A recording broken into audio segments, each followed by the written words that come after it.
Good evening. This is it's December 2nd, 2021. It's shortly after 6:32 p.m. And this is the last Finance and Facilities Committee meeting of this calendar year. And unfortunately, Lisa Raymond, our Assistant Superintendent for Business, is out sick.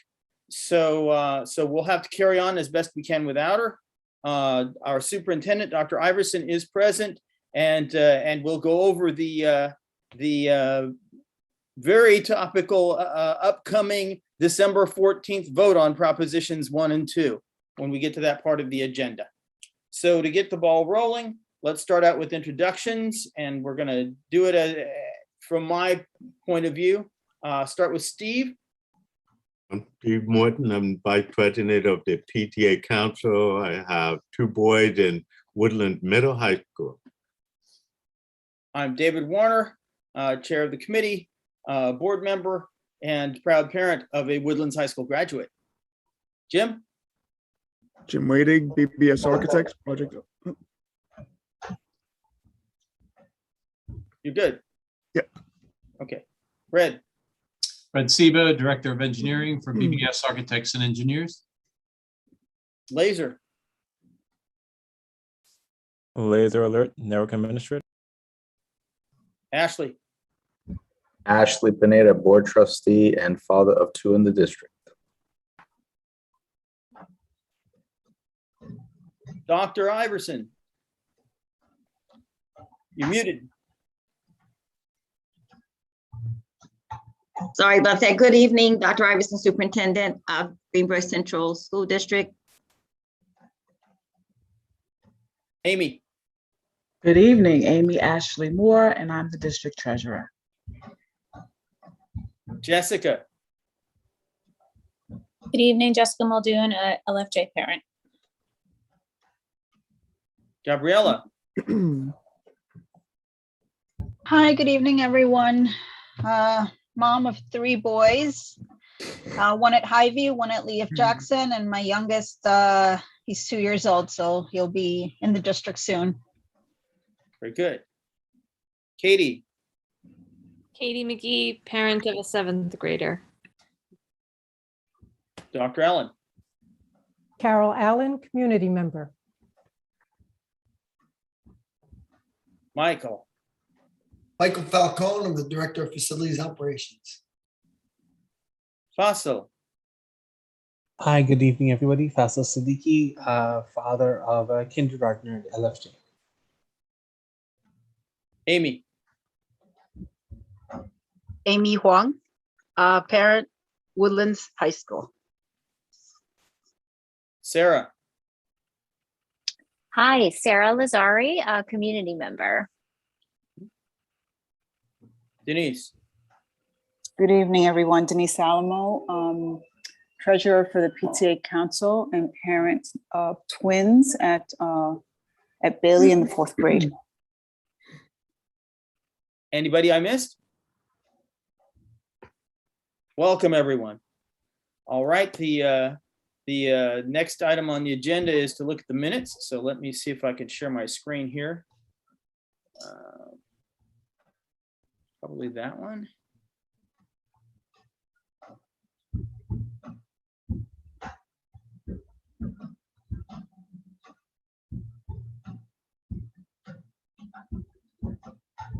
You see that? Yes. Okay. These are the minutes for the November 17th meeting. In attendance were Ashley Pineda, Chris Fallon, David Warner, Dr. Linda Iverson, Lisa Raymond, Michael Falcone, Amy Ashley Moore, Laser Alert, Dr. Allen, Denise Alamo, Katie McGee, Gabrielle Barahoma, Megan Hawk, Amy Huang, Jessica Muldoon, Fred Seba, Jim Wading, and Sarah Lazari. So basically, we adopted the minutes of the previous meeting. We reviewed the Finance and Facilities web topic, which has now been updated. It's been put on the website. So if you go look under About Us, Board, Committees, Finance and Facilities, it should be there with the minutes and our charges for the year and all that stuff. Reviewed finance items. We talked about the 2 sets of federal grant money, one of which has been awarded, another of which is pending. It turned out that we had a more in-depth plan for what we were going to do to make up for learning loss due to COVID-19. And as a result of that, we needed, for this year at least, $350,000 for that. And as a result of that, we decided to pull back on using part of that to do the phase 1 funding. So that reverts back to the original funding source that I think we had agreed to when we did the previous budget. The comprehensive annual financial plan, annual financial report is based upon this year's external audit. And so the whole trick is to get that audit done so that you can then work on the rest of the document. We reached the point of having adopted the audit itself at a previous board meeting, and then what was left was a corrective action plan. Well, we just had an audit committee meeting last night in which we looked at the corrective action plan, and we're recommending to the board that the plan is good, and we can send it on up to the state once the board approves of it. So we're making good progress there. The American Rescue Plan, we still, as we have it set, we've applied for the $2 million total. 1.6 million of that is dedicated to ventilation fixes currently. That's what our application looks like. It hasn't come back yet. Property adjoining the Warburg campus is clear except for one home that still has a backyard shed over the line on our property. I don't think we've done anything about that. We can ask Mike here in a little bit. The repair reserve balance we came up with was, we knew it was around 4 million. It's $4,254,327. We also know that the general fund, we learned from that audit, had an unassigned fund balance over the 4% maximum that we're allowed to hold over from year to year by $1.4 million. So we need to do something with that. And that's something that Lisa would have talked about if she were here, but we'll get to that soon enough. We talked about Proposition 1, and we'll talk about Proposition 1 in a little while when we get back to the main agenda. The vote is December 14th. Polls are open from 7 a.m. till 9 p.m. The idea is to create a capital reserve fund. It's not to populate it, it's just to create it. We're making the piggy bank, and we'll put money in it from other funding sources. Then we talked about the in depth, and this was the main feature I thought of the previous meeting, was the energy performance contract RFP.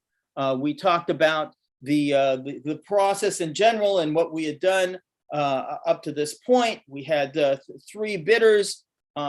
We were going to go out and find out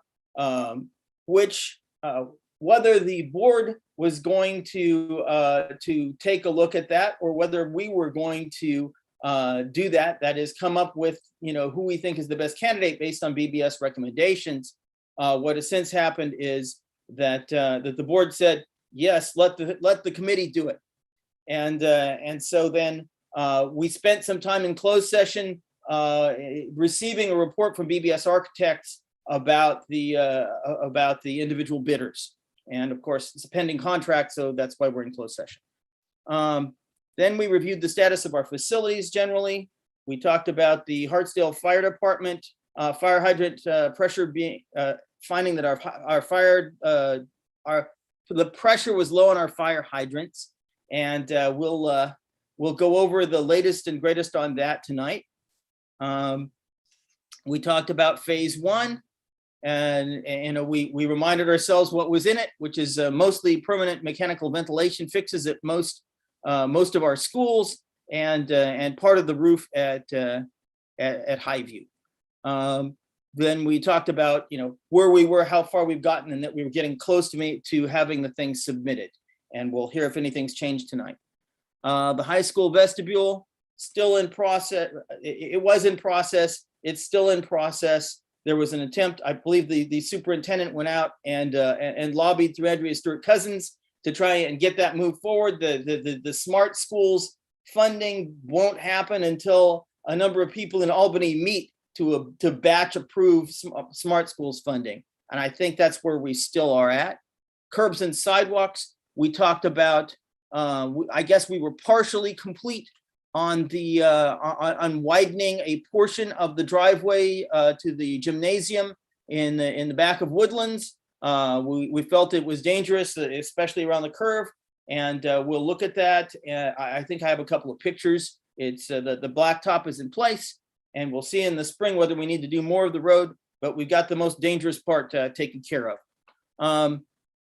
RJ Bailey gym floor repair, it's slated for next year, as is the high school gym floor. We're going to look for possible funding built into the budget for 2022-23.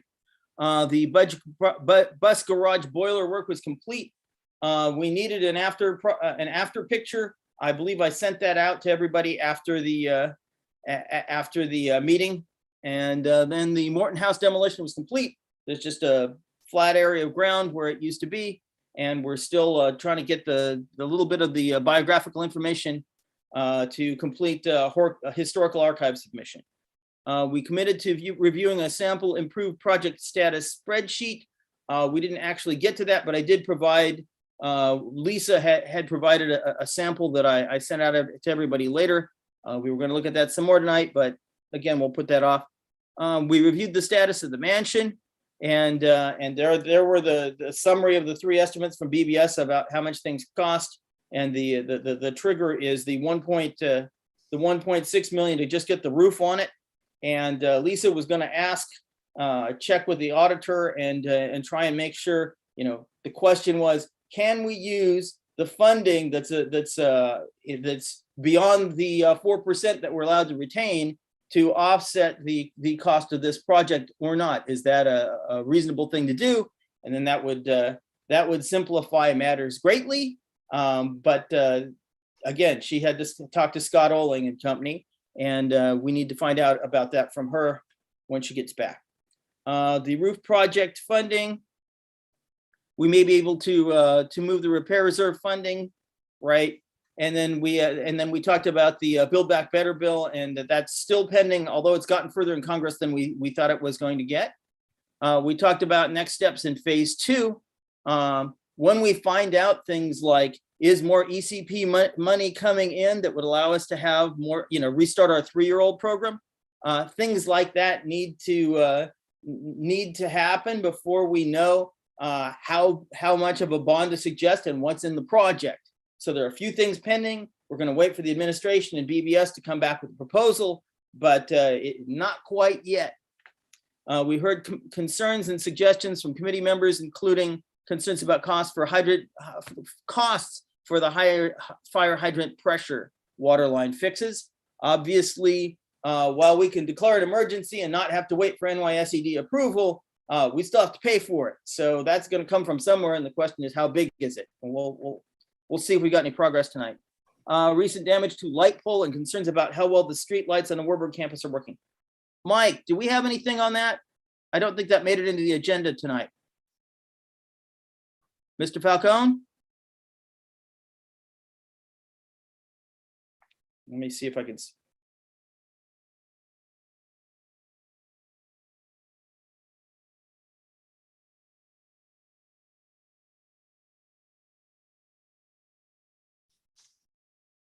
All right, moving on until I can hear Mike. Suggestions that we develop relationships with arts organizations such as the American Ballet Theater or STEM corporations such as Regeneron as funding sources.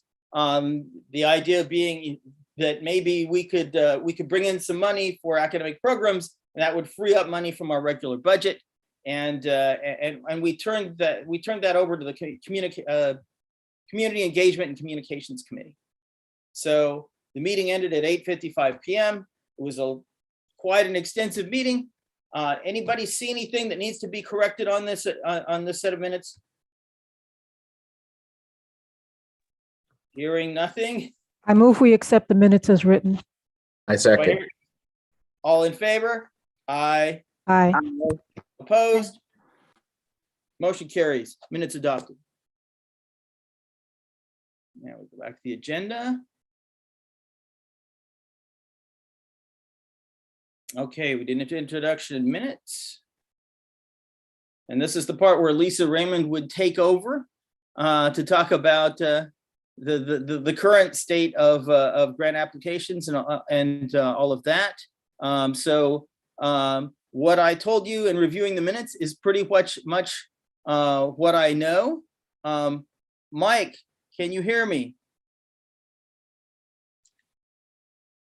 He just texted and said that he can't unmute his computer. He's having difficulties. Okay. And David, Lisa is here. Wow. How you feeling? I'm good. I'm good. Thank you. So do you want to go through with this? We're just at item number 3, the finance item. We were talking about the American Rescue Plan and the CRESA grant.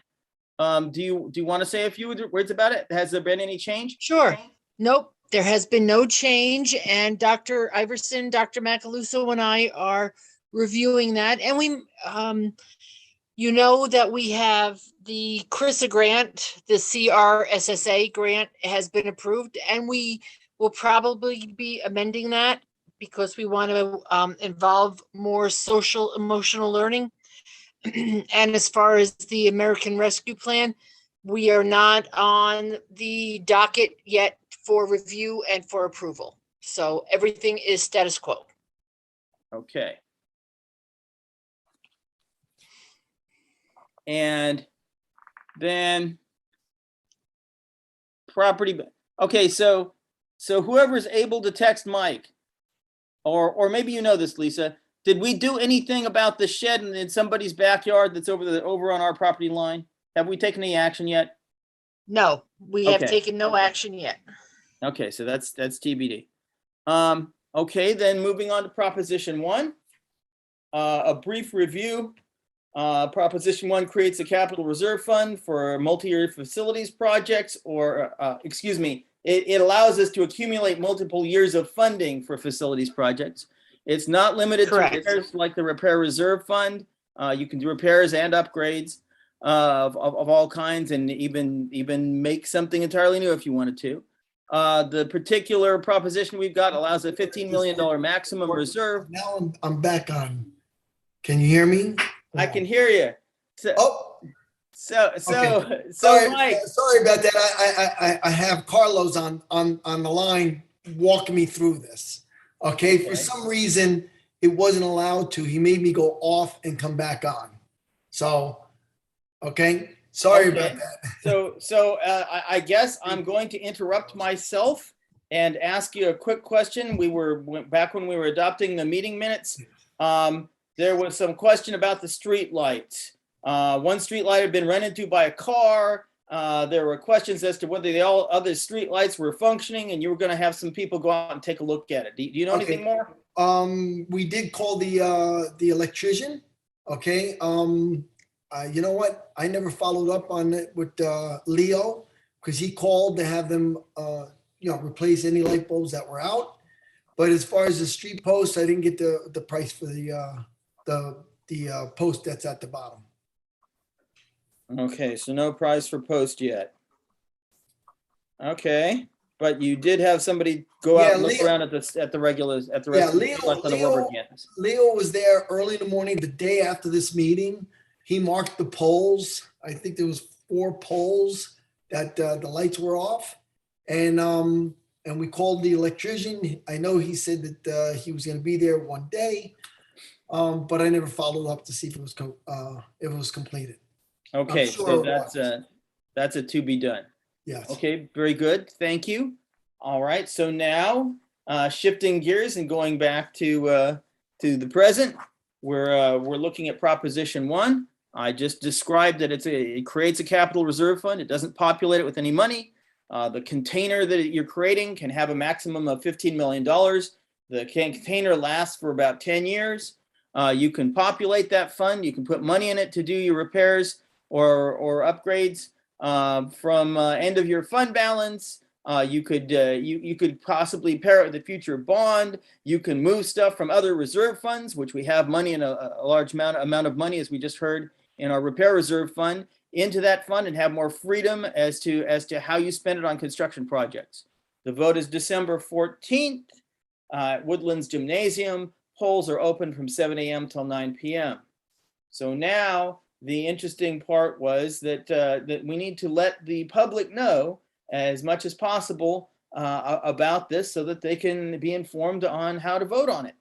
And that would have brought us to Dr. Iverson, but no, I'm here. I'm here. Okay. I don't know. Can you see me? Okay. Yes. I'd love to report on this. So we can, the district website posting. We're going to post a special meeting, special vote that's going to be on the 14th. You did talk to me today, Trustee Warner, about a meeting on the 9th that we're also going to have, correct? That is correct. That is something I had discussed with Lisa. She was willing to do it. I was available. I had not had a chance to find out if other members of the Finance and Facilities Committee were available. I did talk with the board president as to whether or not this would be better suited to be a special board meeting. Unfortunately, she's not available on that night. So I'm thinking maybe it should be a Finance and Facilities Committee meeting. Okay. We have a couple of people who want to make comments here just before we go on. Steve, did you want to say anything before we continue? David, yeah, I just want to mention we had some conversation with the PTA council that we want to make sure that you say that the vote is open for registered voters, not just taxpayers, because you don't have to be a taxpayer to vote. So it opens up more people in the district who may think if they don't own property, they can't vote. So you want to get the wording correctly to say it's open to all registered voters. Okay. Correct. And if I might, I'm sorry, this is Denise, Steve, including property taxpayers and renters in particular. Okay. Okay. That makes sense. Katie, did you want to say something? Did you want me to finish this section or no? Okay, go ahead. Go ahead. We'll come back to you. Just a minute, Katie. Okay, so yeah, just to let the committee know what we've done. And I'm sorry, Trustee Mayors, I do see now that last vote you were going to talk about the December 9th meeting, but what we've done as in central office from the last meeting, there was a suggestion to have all the marquees at all the school buildings and sites have a language about the proposition. So that, and I'm hoping as you've driven around to some of the schools, even coming up to the high school, you can see right there on the marquee, right centrally located where it says vote December 14, Proposition 1 and 2. So I did take care of that. Jackie Burton, who's our PR person today, yesterday Lisa Raymond did her video. So the weekly message that's been coming out as part of our communication plan, Lisa will be doing Lisa has done the video, in fact, did it yesterday. So that is devoted to Proposition 1 and 2 and the December vote. So stay tuned and look for that. That will be posted and live on Friday, like we send these updates on Friday. So we did take care of that. We did a postcard that is now posted on the website. That as well as the newsletter that also includes information on Proposition. 2 weeks out, we sent to the printer, and it's supposed to have been mailed and in homes by the end of the month, the 29th, 30th. We know that you don't have it now. We checked on it, been checking on it, and Ivy, my secretary, was finally able, Trustee Warner, right before I left work, Ivy texted me and said the printer called back. And what's happened, COVID hit his business in that he had a paper shortage, and the paper he ordered to be able to get our newsletter printed, mail, because he takes care of printing, mailing, all of that for us, was delayed. So he sent a text today right at about 5 o'clock that everything was placed in the mail today. So all of our residents should get the newsletter and postcard, I would say by no later than Saturday, but everything has been mailed we did expect you would have it by now, but now we know the reason. He had it he just said his delivery did not come in. So that's coming. So we took care of that as well. And then I am mentioning it everywhere I can. In my message last week, I mentioned a little piece about it as well. So we are trying to make sure we articulate it and mention it everywhere we go. And so the newsletter, that's the postcard newsletter, and then down to the bullet where you are. I should mention that the Community Engagement Committee, we talked about covering the firehouses since they have their elections at the same time as we do on the same day. That's both Fairview and Hartsdale. I believe what we got back was you have to stay 100 feet from their polling place as well. So if you measure beyond the 100-foot line, and you can say anything but you want, but don't get too close to their polls. So we'll take a look and see if we can work around that. Katie, did you want to say something? Yeah, I had wanted to say thank you for getting the messages up on the marquees, because I had noticed the one at Highview, and I was excited to see that. And but also, just as we're talking, I just wanted to make sure. So the vote rather, is happening on a school day. So I presume like admin, everybody's aware of that and making the adjustments, because I'm guessing now, gym class can't happen and sports after school and stuff like that. So just yes, those adjustments will be made. Okay, Chris? Yes, just thinking of the firehouses again, if people can't physically be there to inform of the vote at the district or vice versa, can we get a sign or something to post 100 feet away from those fire district polling places, or something similar? So candidate materials you can't bring within the 100 feet. So if you were 101 feet away, you could have a big sign. That's true. Just I'm thinking of a sign that we could leave there if we don't have physical persons present.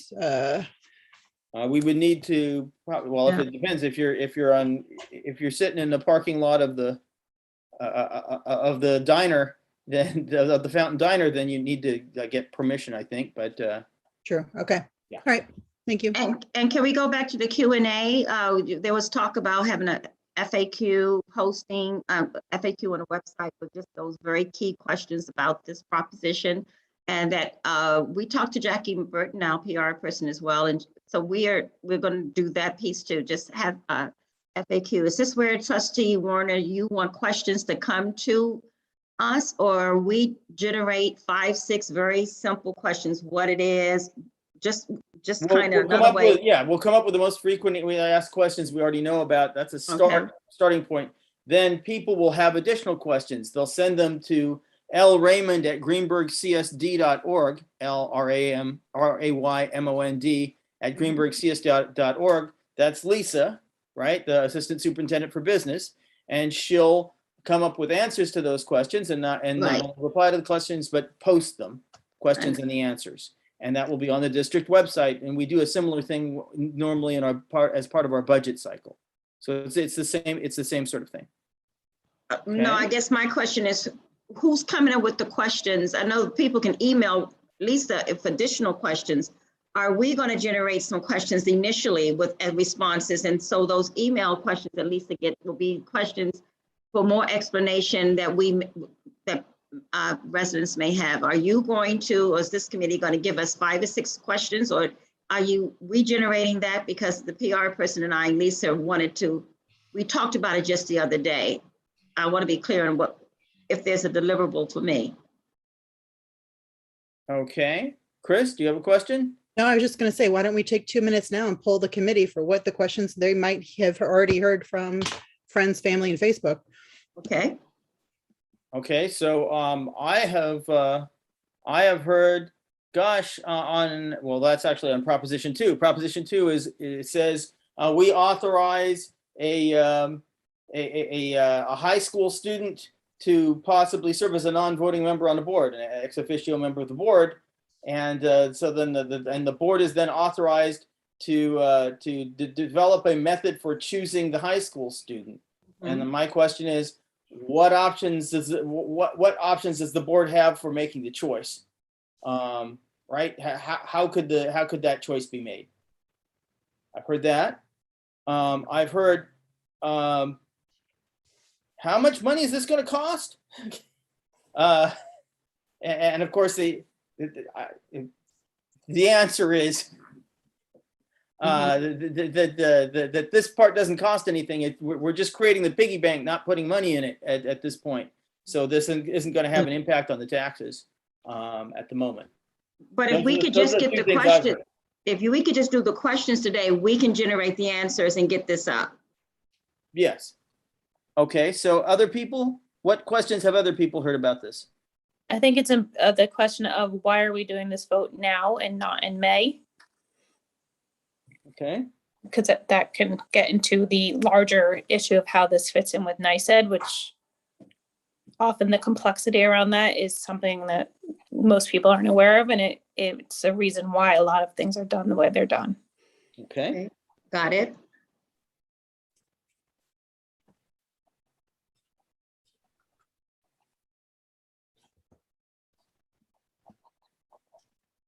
Choose student. Okay, other questions?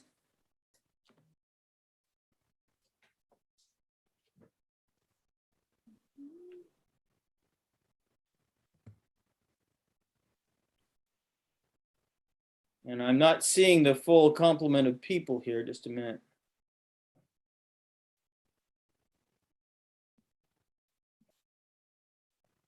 Okay, Sarah, I think.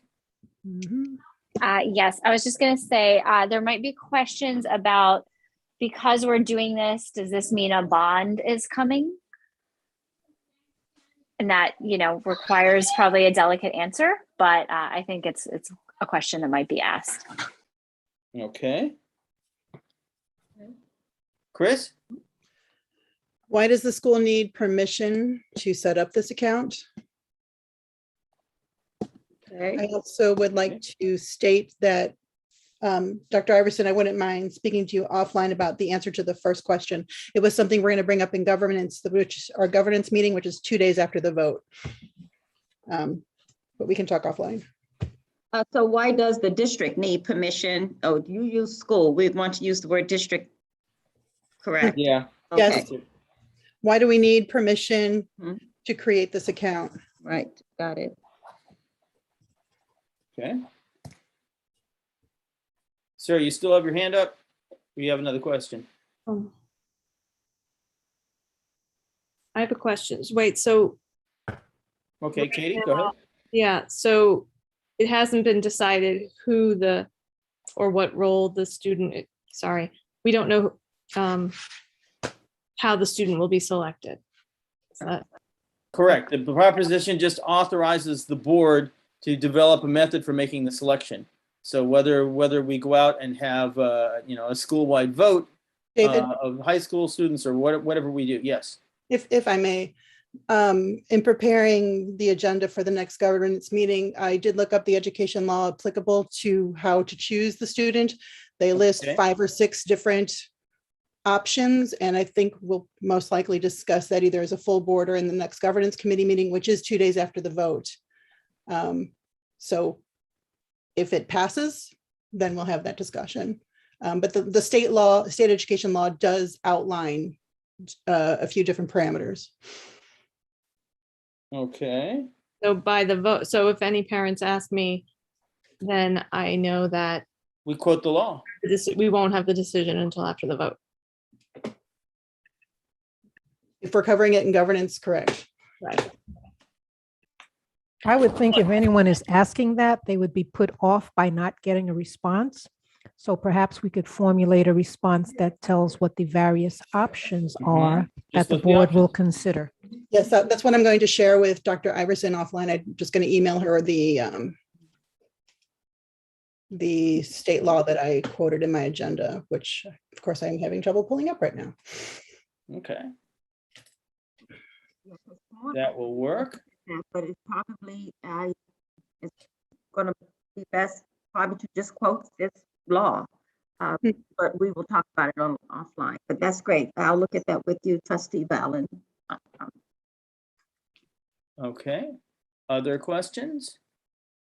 How about a question that talks to what happens if we don't get approval to create the capital reserve fund? Okay. Got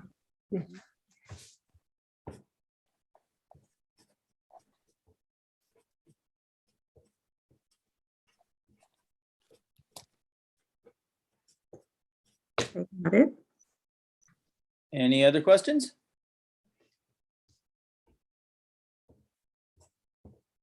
And this is a good number. Right now, we I have think, about. yeah, we have it's a about good 10. start. Yeah, we have about 9 to 10. All right. All right, fair enough. Then we can move on. Right. Are there any other questions about our efforts to inform the public of the upcoming vote? Sarah.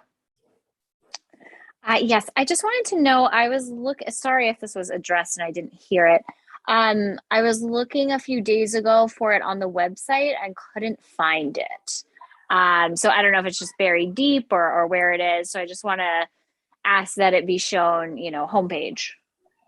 We haven't created this yet. Are you talking about the FAQ? Oh, no, sorry, not the FAQ. Sorry, I was going back to just information about the vote. So the postcard, the online version is right on the website, right when you open up the homepage. Okay, was it just put on there? I just somehow did not see it a few days ago. Is this the text we're talking about? You actually see the card. You see it looks like the card. So Okay. I looked at the website today, and yes, the Spanish version below it, it looks like the card we sent to print. So this doesn't look like it, but this is information on it. Lisa she's on, but yeah, if this is on the website, yeah, but on the website, it looks exactly like a 6x10 index card. Okay. Yep, okay, correct. perfect. It's on our website. If you bring up our page, it's on the left. Right. It's one of the things that is scrolling on the left. It's right there. Right there, yeah. Mm-hmm. Do you think it would be, I glanced at it, but I don't think it's like the copy of what the actual propositions are going to say. Do you think that would be useful to have the exact wording, like what's going to be on the ballot? Yeah, right there. Right there. Mm-hmm.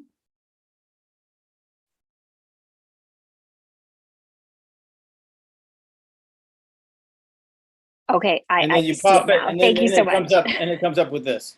So to Katie's point, is this landing page here, is this where the FAQs will go? And is this where we can also list the exact wording of the proposition, or will that land somewhere else? How can we consolidate and increase the amount of information we give on the website? Just have a couple of links. Mm-hmm. And so that's the meeting. That's where Miguel, Barrios, and Laser comes in. When I meet with them, they then, with their technical knowledge, will, knowing that what we want, they will ensure that this is all populated together. So Laser's on. We normally meet with Miguel during the day. Laser, what do you think? I can make it a pop-up if it's kind of not in your face, maybe. But this page could be the landing page for anything you want, if you need to be that. Okay. So if I look at, this is the original verbiage, right, of the board resolution that we passed. So, and there's the language of Prop 1 and Prop 2. So it's pretty turgid, but there, you can see there's the $15 million cap on it, right? The capital reserve, what it's for: repairs, alterations, acquisitions, construction, expansion, improvement, and equipping of school buildings, right? All of that. And then Proposition 2, the headings there. And then there's the ex officio student member. And then, of course, they don't get paid. And the board is authorized to establish a process of selection for such student member of the Board of Education pursuant to Education Law 1702, which is what Chris is going to look up, and that's where we're going to pull our options from. So can I add a little bit here? So Sure. Two thoughts. I think adding the exact verbiage of the propositions is helpful, but it is really not, I guess, user-friendly depending on who's looking at the page and what they're trying to get out of it. So maybe if we could do like a collapse, unless I don't know if this is possible. Is it possible to create like a collapsible section or just a redirect where someone could click on, then we can make the redirect, the URL label be something to the effect of, if you want to see the exact verbiage or whatever, click here. And you can either expand out and have all this there, or just be a redirect to another page that has all the data. That's one suggestion. That way you give folks the ability to see everything they want to see, as much detail as they want, without burdening those that don't want this level of detail.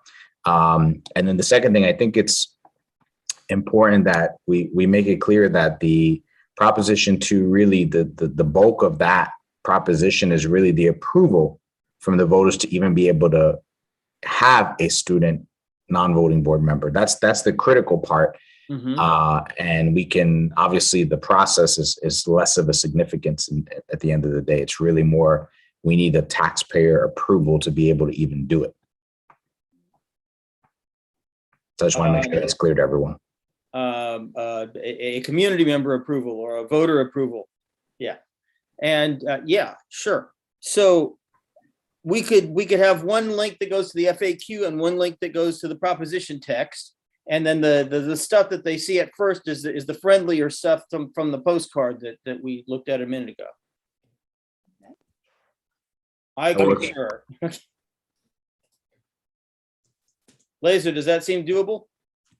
Yeah, I can, on the landing page that's on the main site, I can do, it won't expand, but maybe a link that says for further details or something like that.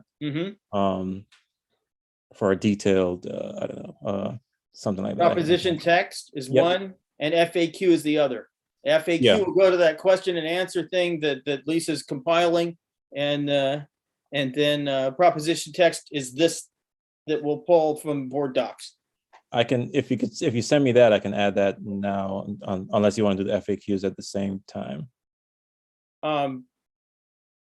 You got it. You have the link to the Google Drive, right? So you've got everything I've got. Okay. All right, no problem. Okay. All right. So that was productive. Other questions on propositions 1 or even 2? All right, good. I look forward to seeing some updates on the website and preparing to get out the word in various ways for the upcoming vote on December 14th. Polls being open from 7 a.m. till 9 p.m. All right, so then shall we move on to the next item of business? Would be the energy performance contract RFP status. Fred Seba, can you tell us, has anything happened since the last meeting? I have spoken with all 3 of the energy performance contractors and have given them my comments and questions. I have heard back from 2 out of the 3, and the third one is supposed to get their responses to me next week. So hopefully the following week or the week after that, I should have the matrix updated and revised and get that back up to the school district for review. So then by the time it's January, we'll really have something to look at. Okay, good. So that's progress. I'm happy about that. Anybody, any questions of a generic nature regarding the process? Okay, wonderful. Well, thank you. The Warburg campus fire hydrant issue. We have a drawing to share. I don't know if you can allow Jim Wadig to share screen.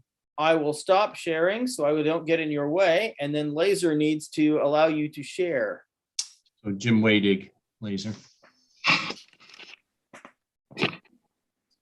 So we have sent an engineer up there. We have met with the fire chief. We've met with the DPW. Mike Falcone was there, walked the site, and we have put together a site plan, which basically now outlines what you guys own, how it's piped. So starting on the left-hand side of this drawing, you can see Hartsdale Avenue running up and down. At the intersection of Pat Capone and Hartsdale, you'll see an A there. There's a fire hydrant there. You can see the GPM at the fire hydrant, which is very good GPM. And then the red line comes up Pat Capone and it turns blue. And where it turns blue, it becomes a private hydrant line. That is your hydrant line. There are 3 hydrants on this line. You can see them. They're labeled 1, 2, and 3. There's also an X just to the right of 1. That is a hydrant that was there that apparently was removed at some point. I'm not sure why, but it was there at one point. So you can see the flow rates that were measured by the fire chief and were subsequently sent to the state education department on those 3 hydrants. And those flow rates are all very low. Is that a 0? It's, I don't know. It said 3-0 on the fire chief's notification to us. I don't know what that means. We're trying to get clarification from him. We have a call into him to try and figure out what that means. It can't be 0. It's obviously got flow in that pipe because it shows 100 PSI static pressure. Right. So we're trying to get that. We still have questions out there, which is why I don't have a final answer for you tonight. But so that's one fire line. The second fire line comes in the bottom where Jim has the hand there. It comes off of, what's that? Pinewood and then Dalewood, sorry. Down at the bottom there. Dalewood. Yeah, and you can see a fire hydrant B down there at the bottom, which says 830 gallons per minute, 100 PSI static. So there's plenty of pressure in that line down there. That line pops off of there and feeds 2 hydrants that we've labeled 4 and 5. So you can see the GPM flow rates and static pressures that were measured by the fire chief. It's interesting that there's an RPZ, which is on this line. That line not only feeds those hydrants, it also feeds domestic cold water to the middle school, high school. And so they installed an RPZ on that line before the takeoff for the middle school, high school. So that means that that RPZ, that backflow preventer, reduced pressure zone device, is also attached to our fire hydrant line. That's not typical. I'm surprised it got installed that way because RPZs notoriously will give you pressure drop through them. So if you look at the static pressure, we lost about 25 PSI of static pressure through the RPZ. If you look at the static pressure in the line, which is 100 PSI, and then you look at the hydrants, one is 80 and the other one is 74. So really, we need to figure out how to get that RPZ out of the fire hydrant line and get it on the domestic line as well.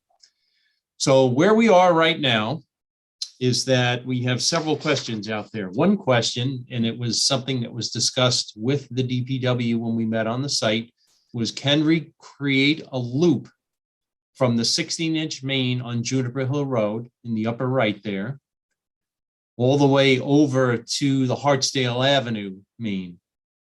So basically it would loop those two. So it would go from one side of the campus to the other, which is good because you'll now be backfed from either main, whichever one has greater pressure at the time will feed the hydrants. So we've asked the DPW that question. I don't think it's going to be a problem, but we have not gotten our answer back yet. So we have a couple of phone calls and a couple of emails in. I believe they have scheduled a Zoom meeting for early next week to discuss that issue and give us some direction. We believe that they will allow that because some of the people from the DPW were out there when we met with them, had indicated that they didn't feel it would be a problem. We just want to get something in writing from the DPW to confirm that they will allow us to do that. If they will, we'll probably run a 10 or 12-inch main from Hartsdale Avenue over to Juniper Road. It would be run along the top, Jim Waiting. Run along there from one to the other, connecting those two lines. And then we would tap off of that main and refeed those fire hydrants. And at that point, we would have substantial increase in pressure and the lines would be much, much larger. So we would have substantial increases in flow. The next set of questions that we have out there is with the State Education Department. And I had a conversation with them this afternoon because the fire chief is asking for the district to add a couple of more fire hydrants by the middle school, high school. So I wanted to clarify with the State Education Department, who is our authority having jurisdiction, by the way, here, as to what they would require. So to me, this is a replacement in kind. It's a repair. We have 5 hydrants on the property. They were placed originally. They were approved by the State Education Department. So they're considered pre-existing non-conforming or grandfathered in, better known as.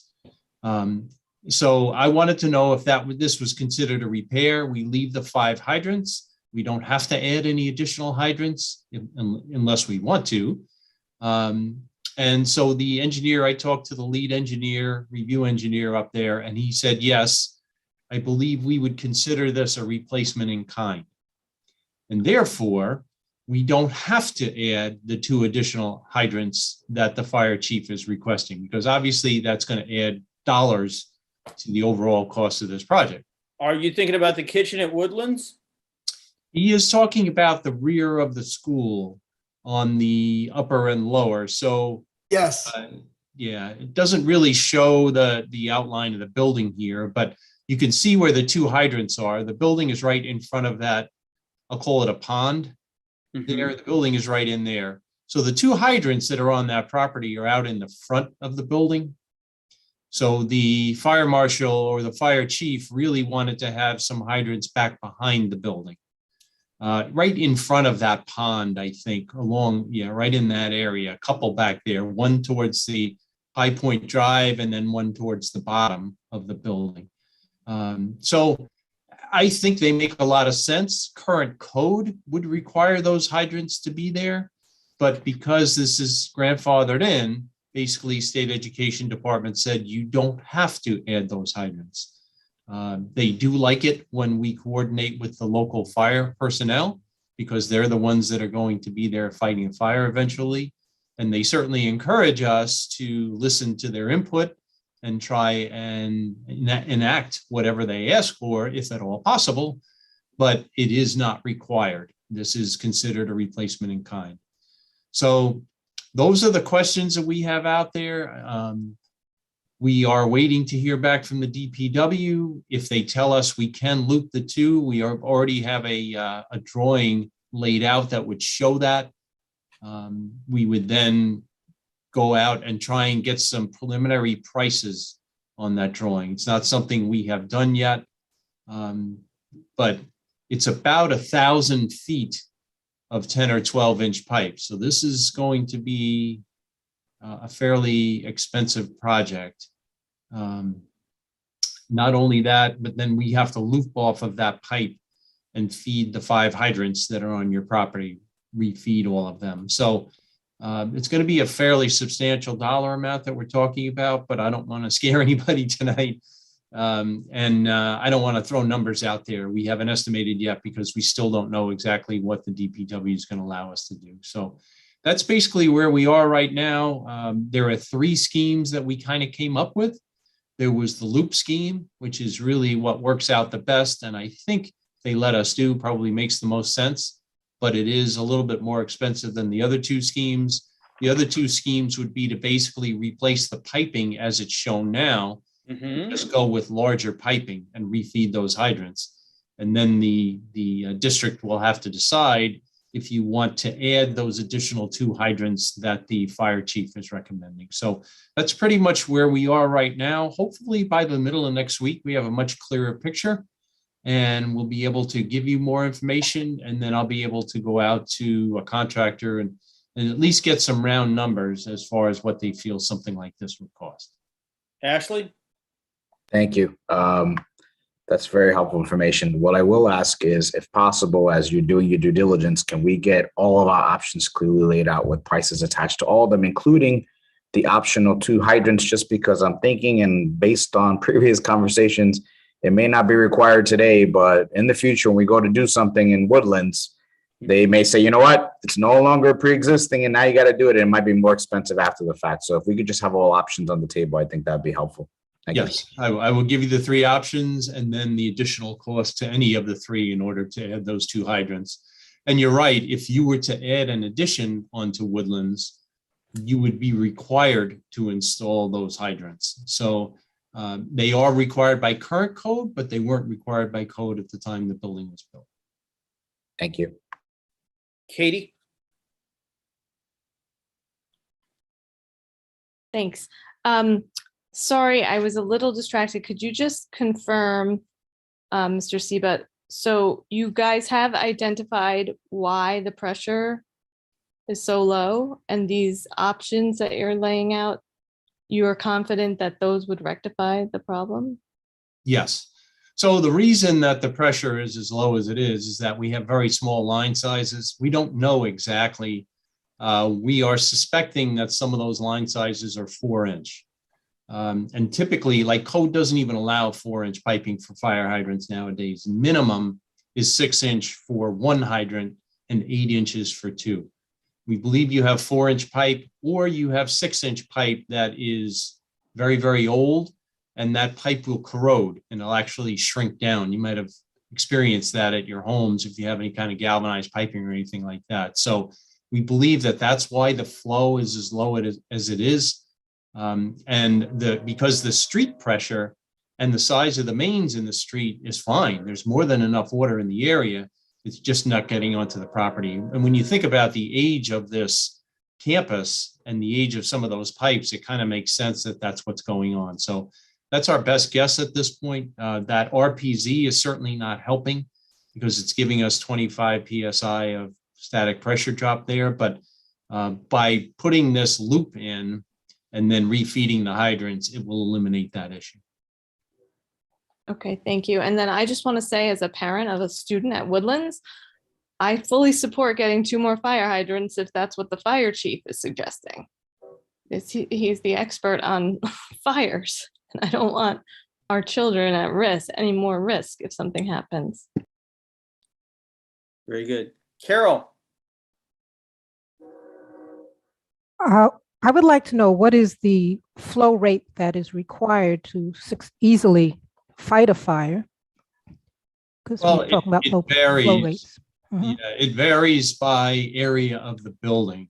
So it's a calculation. It's not one standard flow rate, but it's usually somewhere between 400 and 450 gallons per minute. 4 to 450. Okay, thank you. Now, I would also be interested when we present the various scenarios, what would the cost be if we simply put in a 6-inch water service as opposed to if we increase the size to a 12? I don't think a 6-inch water service, like, you wouldn't be able to feed more than 1 hydrant with a 6-inch water service. So that's not really an option for us. It would have to be a minimum of 8, possibly 10, depending upon the length of run. So I don't think a 6-inch is an option unless we're feeding 1 hydrant at this point. And the way they're grouped together, it doesn't work. So what we would do is we would install probably a 10 or a 12 on the loop. And then off of that 10 or 12, we would come off with 6-inch taps and run to each of the hydrants individually. So that would be your 6-inch, but the loop itself, I think, would have to be 10 or 12 inches. And my other question is, how could the flow be increased without creating this 1,000-foot loop that you've discussed? The only way we can increase the flow is to replace the piping. The piping is undersized and or corroded on the inside, and therefore it is not allowing the water pressure or the water volumes in the roadways to get onto your property in great enough volume. So either way, the piping has to be replaced. So we will give you three alternatives. One is the loop. One is replacing the piping in its current configuration, again, upsizing it. And then the third one is kind of a hybrid of the two. So we'll give you pricing on all three, as well as the two additional hydrants that were requested by the fire chief. And then the district can decide which direction you want to go in. Thank you. What's the diameter of the relatively new piping that goes from the high school south down to Dalewood? I believe that is 6-inch. Michael, do you know that for sure? Yes, the new main is 6-inch. And the old main, it's a 6-inch, but as the architect was saying, it's barely 4-inch water service going to the mansion, ECP, bus garage. That's a very old main there. Okay, so it's a 6-inch, but it's functioning like it's a 4-inch because it's so corroded. Okay. Chris, did you have a question? No. Okay. All right. I would say I would piggyback off of Carol Allen and say, okay, 6-inch won't work. You said 8 inches is minimum. So if you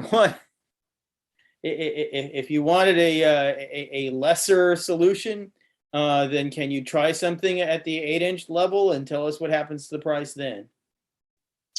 We will do the math once we finalize, and if we can get away with an 8-inch line, we will give you an option for that. And we'll see how much difference it makes. Right. We might be able to do that on the Dalewood Drive tap, that has 2 hydrants on it, but we probably can't get away with an 8-inch line on the Pat Capone Road one because that feeds 3 hydrants. So that would probably have to be 10-inch anyway, but we will do the math on that and we'll let you know and give you the options. Okay. Anyone else? All right. Hearing none. Thank you. You can cease to share your screen. And I will go back to the agenda. Let's see, I think that's this guy. Okay. Mike, you were working on a strainer and digging up the existing valve and all that sort of thing. What became of that? Okay, so we asked for a key in order to turn off the water main to the high school, and unfortunately, the key was not long enough. So we weren't able to see if the strainer is clogged up, because that's could be another reason why the flow is so low. I mean, we dropped 500 gallons a minute, and the RPZ will reduce it, but not 500 gallons. So we were hoping to take apart the strainer, check that out first, but we weren't able to do that. We have to try to schedule another day that we can turn off the building to check that out. We did dig around the softball field, the soccer field. We only found that one valve that's on the field. I was looking at old pictures. I even reached out to the old architectural firm, engineering firm, and they even showed me pictures of 2 valves that are down in the soccer field there. So until we can turn the water off, and then we can start digging to see if we can find another valve that might be partially off. I'm hoping that it's partially off. Otherwise, it's a bigger problem, as the engineer said. So that's where we're at right now. Okay, so you'll continue with that effort, and we'll see what fruit that bears. Very good. Other questions based on that? Okay, moving on. Status of all facilities projects. Mike, let's see. well, it's not all, Mike. First, phase one, BBS ventilation in the Highview roof. We know that the secret type 2 declarations were passed by the Board of Education. I think you guys were looking for December 15th. Is that correct, Fred? Or excuse me, Jim, for phase one? Yeah, that's what we're still working on, those projects. We got the signed paperwork back, so we're starting to compile the application to get it ready to submit on about December 15th. Yep. So there's nothing in your way. Other than a couple of extra days would be nice, but we're working. Good. All right. Any questions on that? Good.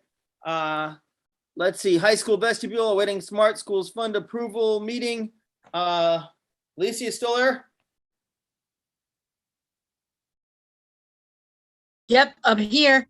So we have spoken with our facilities planning person, Sigrid Coons, and it is at facilities planning right now to get approval. And once that is done, then it will move on to the next phase. Okay. So we're almost there, and we also have to get the funding unfrozen. Correct. Yes. Curbs and sidewalks, Mike.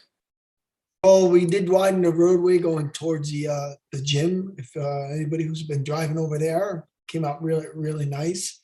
There you go. We widened it substantially right there in the beginning there, and then we narrowed it down towards the existing. So that's all completed. And then basically, when the weather gets a little nicer, we're going to start with the curbing that's down towards that tree, the dead tree that's there now. I think we're going to have to take take that down. But right past there, you'll see all the curbing. Basically, you see the rebar that's sticking out of the curb. That's where kids play for recess, and that's where we have the graduation. So we'll be continuing with the curbing down that area in the springtime. Okay. Any questions? Okay.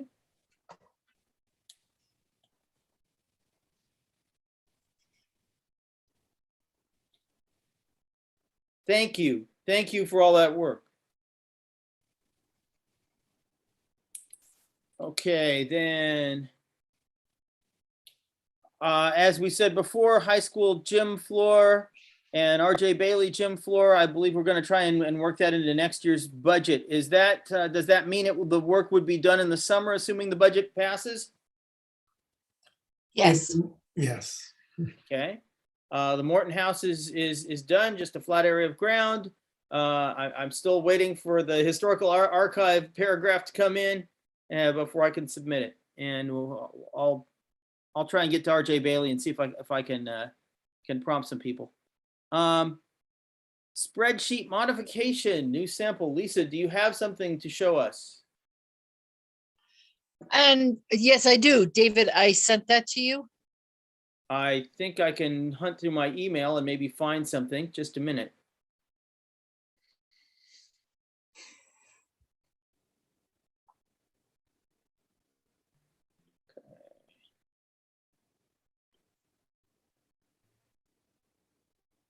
Oh, my email closed up. Okay, just a minute. So if I do this.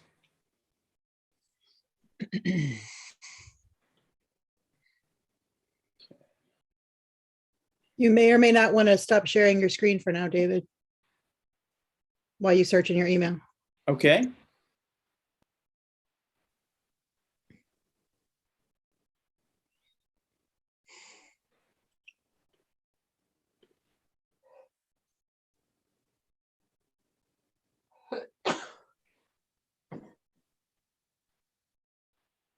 I'll look for Lisa.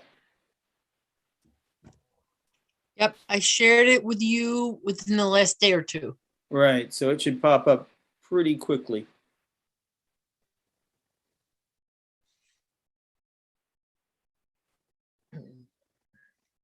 I see the corrective action plan.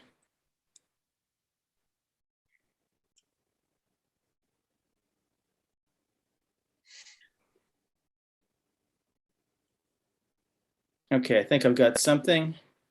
Now, share screen. This guy. Yep, there you go. And is there a particular tab you want me to be on?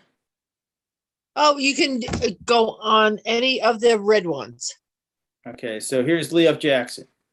Yes, there you go. So I did this according to the architect's plan, and I think this is what we want. And if you look, it says estimated cost, actual cost, and I included actual costs in the column. So, and that will all tie out to the main page, which I haven't tied it out to that yet because I wanted to make sure that this is what the committee wanted. Okay, so this is there's a bit more to this, right? So if I go pull this over, see if I can do anything. Right, so there's more. Estimated cost, Right. actual cost, funding source. There's their funding source column. Yes, that we were looking there's the for. funding source and everything else. So where it falls under the categories for SCD.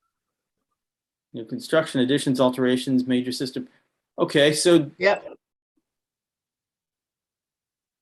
capital. Okay. Chris, what do you think? I think it looks fantastic. I do have one question referencing these last columns. When we're talking about the SED classifications, anything that they consider a major repair could theoretically come out of the repair reserve as opposed to, or You know, that's a really good question, and Fred or Jim could probably answer that for us. Yeah, it's not based upon a repair reserve. Okay. So we you still have to can't be careful can't where we do get that, the right? The Yeah, same standard. Okay. yeah. okay. Thank you. Yep. Okay, so we have this executive, and so if I go over to So if this is okay, if you Mhm. guys like this, if this is the parameter that you want me to use, which is fine, I will do that for all of the schools. I just didn't want to do it and then have us preemptive. change it all, right? Exactly. So I did like a couple of them. I did ECP, I did the transportation building, I did teacher center, etc. And as long as this is what you guys want, which is fine, I will do it for every all the other building condition surveys. And I will obviously consult Jim and Fred. Looks good to me. All right. Thank you so One much. question. Yes. Lisa, when each one of these projects closes out, are you gonna put an indicator other than the actual cost that is closed out? Yes. Okay. Yes, Perfect. exactly. Yep, exactly. And so that we will, even though it might be on the building condition survey, if we do it internally, right, it'll be indicated and we will close it out. Thank you. Wonderful. Okay, so let me get out of this.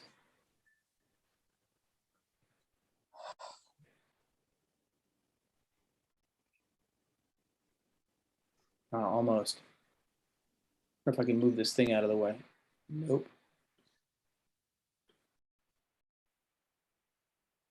Okay, so if I close up a couple of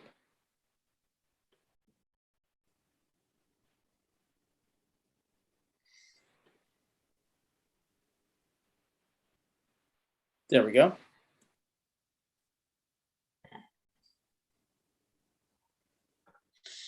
Okay, so that brought us down to number 9, the mansion.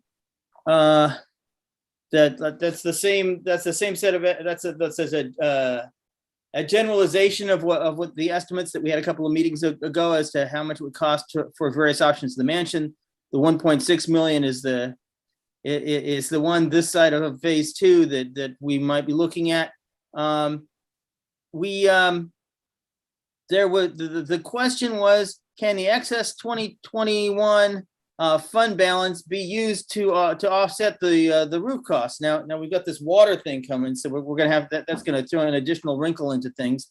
But you were going to check with the external auditor and see if that was something that would that would work. Have you gotten any results back on that, Lisa? Right, and David, you and I spoke about that. Amy and I spoke about that, and we're waiting to hear back from Scott to make sure that we could use those monies to do this. Okay. I'm waiting. Because that would simplify things greatly. All right. All right, so we'll see what happens when he gets back to us. And the other thing regarding the mansion that would affect the phase 2 potentially, that I've been talking about, the federal budget reconciliation bill, Build Back Better. We expected it to die in the House of Representatives. It didn't. It passed. They sent it to the Senate. Now I guess the parliamentarian at the Senate is determining what to allow and disallow from the bill in terms of using the sort of modified legislative rules that allow you to pass something with a 50% margin instead of a 60% margin. And we'll see if enough is left of it so that when it comes, when they throw it back down to the House, it still passes. And we can, they're hoping for something by Christmas, but you can never tell. So stay tuned on that. And that would possibly cause us to have enough additional ECP funding to restart our 3-year-old project, our 3-year-old ECP classes. Then that, any questions on that? Okay, then on to item 10, phase 2.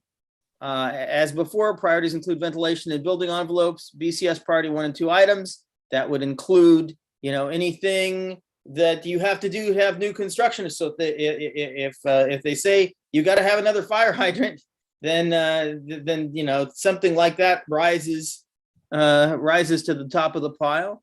And then of course the ECP classrooms. If you wanted to do all that, we thought it would require some sort of bond proposition, but our reserves would offset the project would be bigger than the bond. Because we do have reserves that we could put into play. And then we were going to have the administration develop a proposal. We're looking to see if anything gets taken care of by the energy performance contract. Welcome, Mr. Simon. And the ECP funding legislation I already mentioned. And if we can find, there were some suggestions last time to seek additional funding sources for the district generally, right? So not only can you find funding sources for fixing your building, can you find some funding sources to run the district? And then you might have some additional leftover funds to do things to the facilities. Mr. Simon? Yeah, so I apologize. I have another meeting at 8 o'clock. I just wanted to say something about funding. Under the current bill that was passed, there's a lot of infrastructure money, and the town is vigorously going after that money. Now, it might, that money going directly to a school might be problematic, but you could look at doing things with the town that will help the school district. For instance, a few years ago, we put in sidewalks on Juniper Hill because the kids from Woodlands were using it as a shortcut. So that was not directly for the school district, but our kids benefited from it. So one of the things I would suggest is that you contact Commissioner Garrett Duquesne, who is seeking all these funds, to see where or how the school district, could indirectly piggyback on those funds. Okay. We spoke with him regarding the historic mansion and got quite an interesting amount of information. We can widen our request. Yeah. Okay, good. Chris? Well, to Walter's point, maybe increasing the safety of community members by helping with the fire hydrant situation would be a perfect fit for sharing those funds with the town. That's the tack I would take if we can move that way. If that's something that can be done. Okay. Other comments? Okay, so now we lay the meeting open to additional concerns. Does anybody want to bring up another topic beyond the things that have already been discussed? Oh, I apologize that I have to leave, but thank you very much for the work Thank you're you for doing. thank you for visiting us, Mr. Simon. Okay. Okay. Any questions or comments? I have a comment. Yes, Katie. Where you had the seek additional funding sources and what was mentioned at the last meeting, and I'm just wondering, like, who at the district would be who at the district or the board level, I don't know, who would be tasked with that, or who would be the right people to work on, you know, not just additional funding from companies, like, you know, to get things, free up budget money for infrastructure, but philanthropy, things like, you know, like You mean like a grant writer? well, yes, but my state university, like, they're always sending out stuff, you know, put us in your will, leave us money, you know, when you die, kind of thing, your estate. And then other, you know, just heavy development, you know, fundraising, like alumni and people who are interested in integrated school districts in New York, and, you know, like things like that, like just developing donors. Is that something that would have to be volunteers, or is that something that a committee could be made, or someone at the district could focus on? Well, my first question is that something is that an administrative function? Can we do that as an administration, or is that something that needs to happen outside of that? So I know that there was a charitable organization.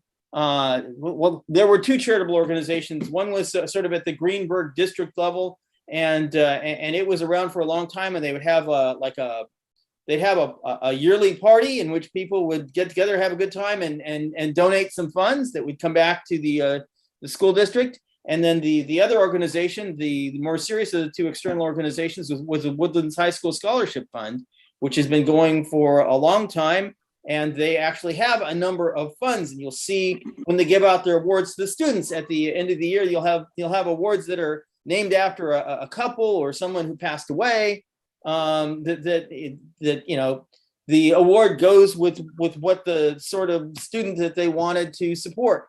And so, you know, that kind of exists. There was an external organization that did some things for a while, and then it stopped. You can always found another one if you're interested in doing that. And then the question is, can anything be done at administrative level? And I don't know the answer to that. Linda, do you know anything? I know, to be just transparent, we do not have anyone on site or, you know, among or an administration who focuses strictly on that. With that said, you know, grants do come across our desk. We're contacted by outside organizations that you know, share opportunities with us on how we can submit applications for money. That's, I guess, another way of saying grants. But someone who's a philanthropist who's out there, is, I know exactly what you're describing, because every college and university has an office devoted to that, and there's a spinoff, the Alumni Association. But school districts, we don't have an office or focus or laser focus on anyone who works on that only. It can come from anywhere and across anyone's desk where there's an opportunity. And and we try to, if we can, apply and submit a grant. We don't have really a grant writer. So it's just usually a team of us sitting down and thinking about what we can decide to write about and create an application. But I would say that is a need, something to think further about, because that would really help to generate more monies to the district. But no, we don't have someone to do that legwork like on it with a laser focus all the time. No. Steve? Kind of piggybacking on what's going on with this conversation. Is it possible maybe to take and do some sort of independent study with a senior or an IB or, you know, in how to do grant writing, and maybe they can get involved with it, because the students, you know, they're open and, you know, I know they have a lot to do and everything else, but as they go on to college, these are tools they can learn. Is there maybe something we should look at under the IB program? Because this understudy of grant writing and finding philanthropy, all this could be something maybe tied in. Maybe the administration doesn't have the money, but maybe it could be a learning tool. And we could think outside the box instead of always going for it, maybe to try something different. You know, I would even suggest having maybe a senior, you're talking about having a student on the Board of Ed meeting. I think we should have a couple of students sitting here with FinFac meeting. I think the kids know more about the facilities than we do sometimes. You know, my kids come back and tell us when something's going wrong right away. So maybe a senior could get involved with this actual meeting also. And, you know, you never know. They could come up with an idea we haven't thought about. Okay. That's an interesting idea.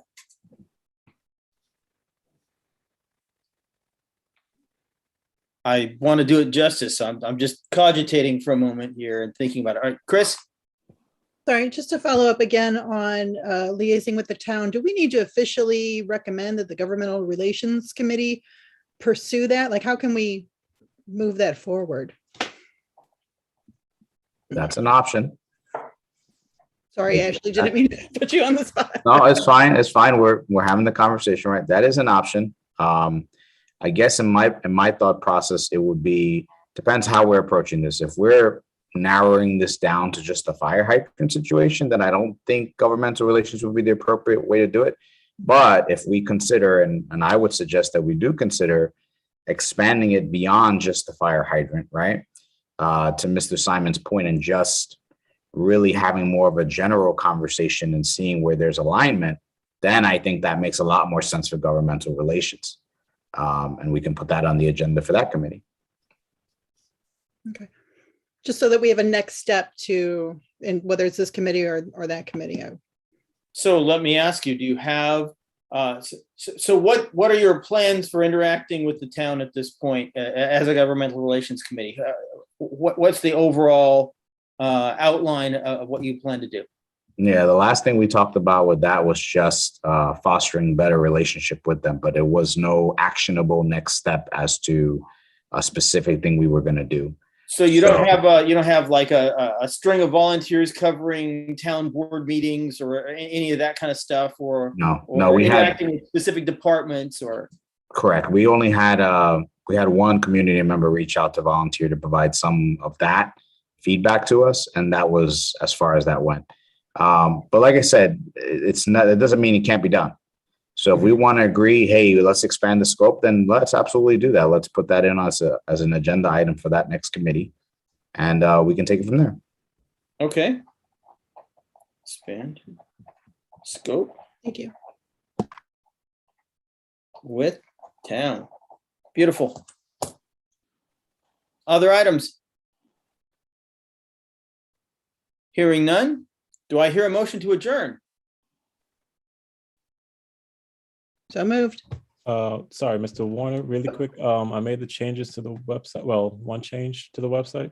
I put the link in the Would you like to show us before we go somewhere? Here, I'll stop sharing.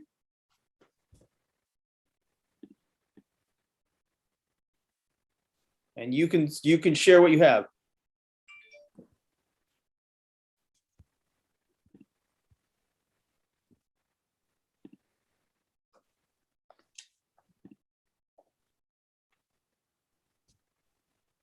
It's just a link to the detailed proposition. I don't know if that wording is okay.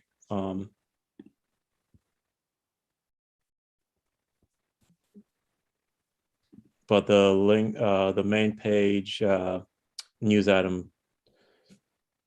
So my question now is, do we want to include the entire board resolution, or do we want just the language that's inside the proposition? What do people think? So I would suggest just the proposition itself. Yeah. And I would also just suggest, Laser, that we put that bar at the end of the body of the text, not at the top, because people tend to click on the first thing they see and they're gonna hit that thing and be like, what is this? What the heck? Okay. On the bottom. And then how would you, well, there's no fact yet, but where would you put the link for the fact? Would that go at the bottom as well? I could do that. Yeah, that could go right below. Okay. Can we also put attention registered voters and taxpayers instead of just taxpayers? I know you'll have to have it translated. Voters, okay. Yeah, I just want to say, And renters, please. right, not all taxpayers can vote. So it's really not just about, it has nothing to do with whether you're a taxpayer, it's whether you're a registered voter. Registered voters is what counts. No, so instead of saying attention taxpayers, attention voters. Yeah, just say attention voters, leave it generic.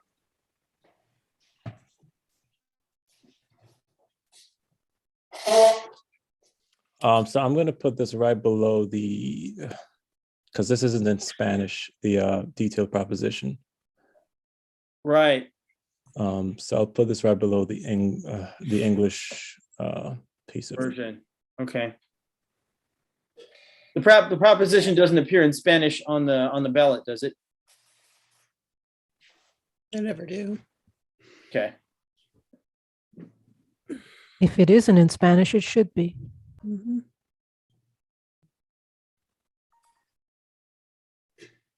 We should make a translation available at the polling place at a minimum. Yeah, if the ballots have been printed. All right. Trans.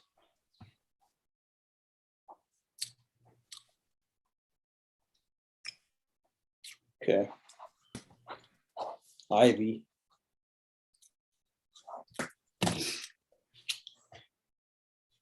Okay, so do we want to wait around for a minute or two and let Laser's magic fingers do the walking, or? The motion was made to adjourn. I'd like to That's correct. second that motion. All right. All I in move. favor? All right, all in favor? Aye. Aye. Aye. Aye. Aye. Aye. Opposed? Thank you all. Laser, we look forward to what we see from you. And happy holidays, everybody.